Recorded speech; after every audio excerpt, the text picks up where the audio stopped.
would he respond to the many calls within this chamber for the UK to take a lead on that in the Human Rights Council? I thank my honourable friend and pay tribute to her work in promoting freedom of religious belief all around the world. We've worked in the United Nations, we've raised the issue in the United Nations Security Council as well as in the Human Rights Council. We'll do everything we can, and I'm very open to the idea of a UN Special Envoy. I think we need to be realistic about what that alone might achieve, but I think as part of a wider approach which keeps every lever of pressure available on the Chinese government to think again, I think it's something important that we should look at. 29 withdrawn, so we'll go to Steve Double. Thank you very much, Mr Speaker. Can I very much welcome the Foreign Secretary's statement today and very much thank him and the Home Secretary for their action on BNO. This action by the Chinese government has been roundly condemned.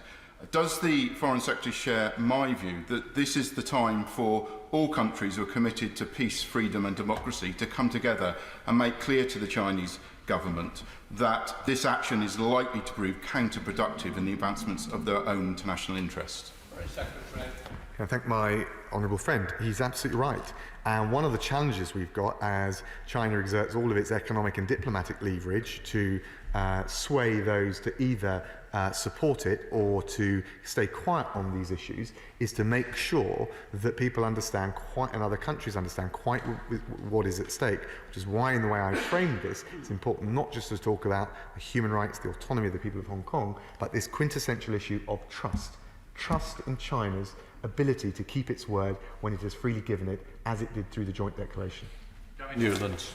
Mr Speaker, John Major said before the handover, if there were any suggestion of a breach of the joint declaration, we would have a duty to pursue every legal and other avenue available to us. So can the Secretary of State tell the House what avenues the Government is pursuing to respond to the National Security Law, which dismantles the One Country Two Systems law? And will it consider lodging a case as a signatory to the signing British declaration to the International Court of Justice?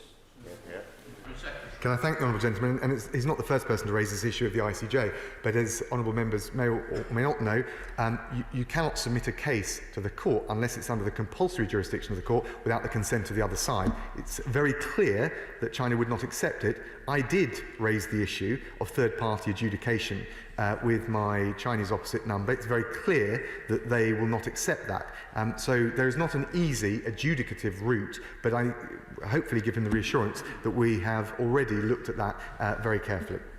Traian Duncan-Smith. Thank you, Mr Speaker.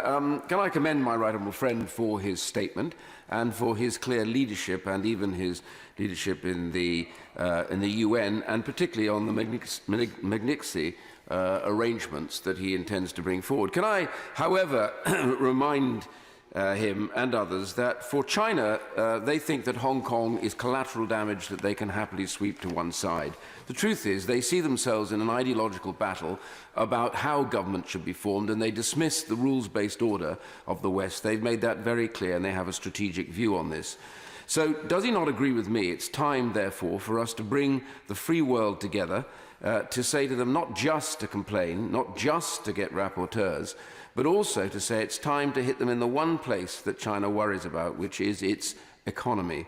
We have run to China to buy goods and to invest. It's time for us now to review every single programme here in the UK and around the free world.